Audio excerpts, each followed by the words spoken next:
Assalamualaikum warahmatullahi wabarakatuh. Selamat berjumpa, salam sejahtera. Mudah-mudahan kita dalam keadaan sehat walafiat. Kita sudah sampai pada sesi 13, yaitu sesi yang penting, sebab kita hari ini akan simulasi keterampilan mengajar kelompok kecil dan perorangan. Artinya layanan kelompok kecil dan layanan individual. Jadi kalian berkelompok sesuai dengan kelompok yang telah diatur, nanti mensimulasikan bagaimana sih kita menentukan topik atau materi, lalu buat skenario-nya sehingga ada semacam dialog antara guru dan siswa terhadap kelompok kecil atau perorangan tersebut. Tujuan kita hari ini adalah mempraktekkan atau mensimulasikan layanan pada kelompok kecil dan perorangan, dan simulasi ini adalah bagian terpenting sebagai kepura-puraan kita seolah-olah nanti kepuraan ini kan simulasi itu berpura-pura ya, dan nanti kepura-puraan inilah yang akan kita ubah ke ruangan sesungguhnya, yaitu ruang kelas di sekolah dasar. Itu kalau simulasi ya antar teman. Ciri-ciri mengajar kelompok kecil dan perorangan itu secara fisik bentuk pengajarannya ialah jumlahnya terbatas, sekitar 3-8 orang.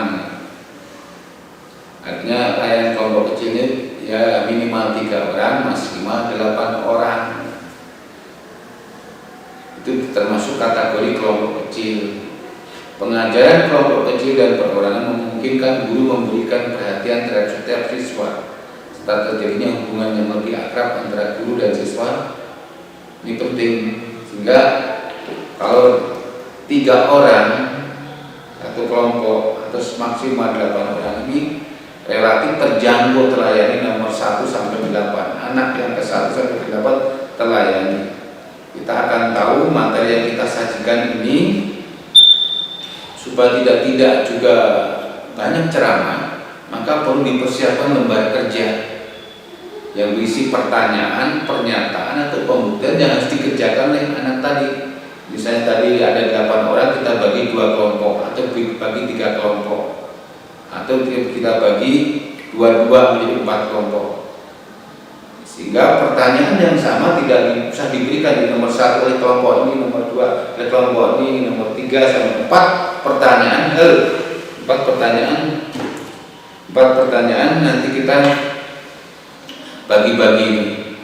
Berikutnya, komponen mengajar kelompok kecil perorangan itu pertama, komponennya apa? Memusatkan perhatian, memperluas masalah dan urunan pendapat. Jadi setiap masing-masing anak punya peran yang memberi kontribusi, bisa menjawab terhadap permasalahan yang dilempar di kelompok. Menganalisis pandangan siswa. Jadi pandangan dan pendapat itu, oh ternyata ini pemahamannya hampir sama, ini bertentangan sekali. Kalau meningkatkan urutan siswa, jadi kita bisa menganalisa bahwasanya anak-anak itu dari 20 orang itu dari tingkat kecerdasannya, tingkat keterampilannya bisa kita urutkan, sehingga anak-anak nanti kita bisa manfaatkan di pembelajaran berikutnya untuk dibentuk organisasi kelas, organisasi kelompok yang lebih bervariatif. Lalu jangan lupa kita menutup diskusi. Jadi ketika dilempar masalah atau tantangan, anak dipecahkan secara bersama-sama. Berikutnya berkaitan dengan pola mengajar kelompok kecil dan perorangan. Di pola itu semacam pemetaan kita tentang kelompok besar. Kalau kita tadi sudah sepakat yang disebut kelompok kecil itu antara 3-8 orang. Tapi kalau kelompok perorangan itu ya individu. Saya yakinlah dalam satu kelas 20 anak tidak mungkin semuanya superior. Ada yang memang kemampuannya tinggi, sedang, menengah atau kurang. Yang kurang-kurang inilah yang perlu kita layani secara individu. Kalau kelas bawah berkaitan dengan baca tulis, membaca dan menulis, calistumnya. Kalau kelas tinggi berkaitan dengan pemahaman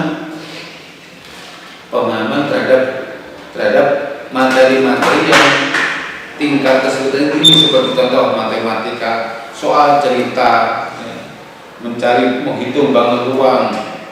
Ini tidak gampang, maka perlu pengelompokan ini untuk memudahkan guru di heterogenkan.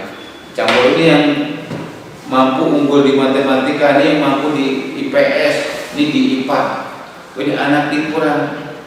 Semakin guru kelas terus aktif mengelola kelasnya, maka dia bisa mengelompok-kelompokkan sesuai dengan keperluan dan kebutuhan anak tersebut.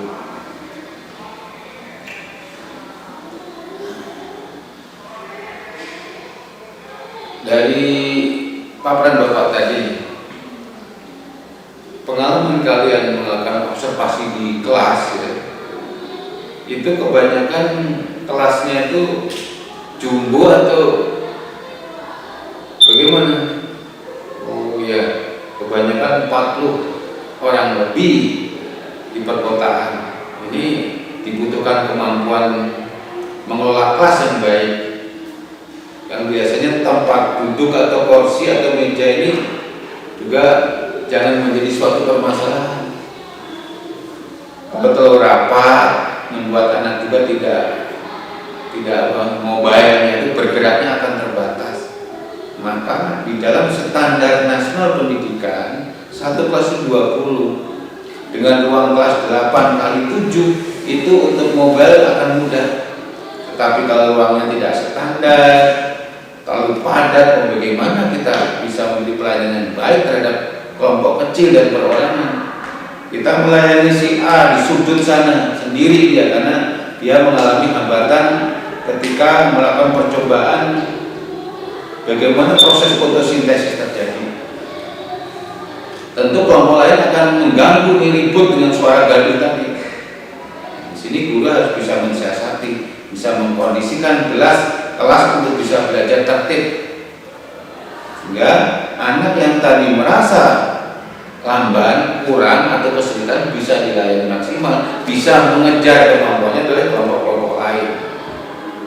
Jadi jangan sampai guru tidak ada perhatian mengajarkan secara klasikal, belajar klasikal tanpa melihat siapa nih, terutama anak-anak yang termarginalkan tadi, yang di depan, yang di belakang. Jangan ada semacam anak emasan ini akan membuat sakit hati ya.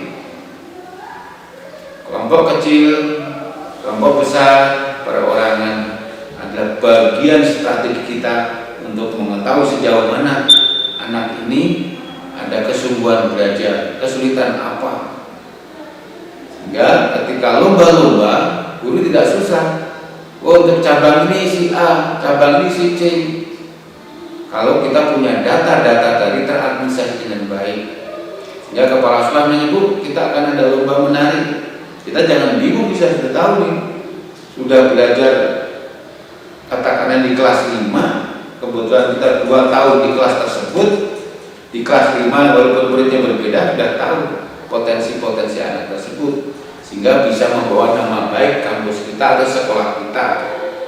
Jangan sampai ketika ada lomba apapun kita diam aja, tidak punya sebuah keinginan strategi bagaimana kita bisa menjuarai di gugus, di kecamatan, di kabupaten, provinsi dan seterusnya. Kita kan di dalam lomba-lomba di internasional saat ini tidak nyangka tuh orang-orang di sebagian timur sampai juara fisika, kimia di Amerika. Ini mendapat asupan bagaimana pembelajaran oleh profesor siapa itu yang mengajarkan tentang fisika kimia, profesor itu. Anak-anak Papua ternyata mampu menjuarai tersebut.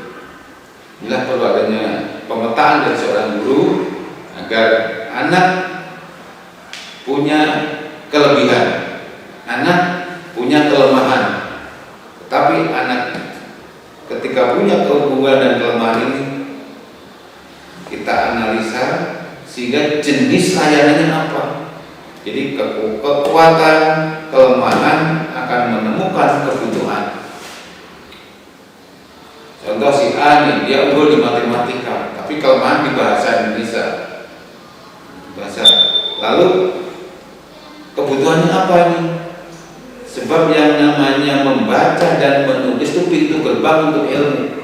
Kemampuan membaca dan menghitung itu kemampuan untuk meraih ilmu, belajar ilmu yang lain. Saya kira sampai di sini dulu kaitannya dengan pembelajaran kelompok kecil dan perorangan. Silahkan berkelompok kita simulasikan berdasarkan urutan kelompok masing-masing dengan tema atau materi topiknya. Silahkan Bapak beri waktu untuk berkelompok. Ya, saya kira cukup 15 menit berkelompok. Materinya juga tidak usah terlalu luas ya. Demikian, terima kasih. Assalamualaikum warahmatullahi wabarakatuh.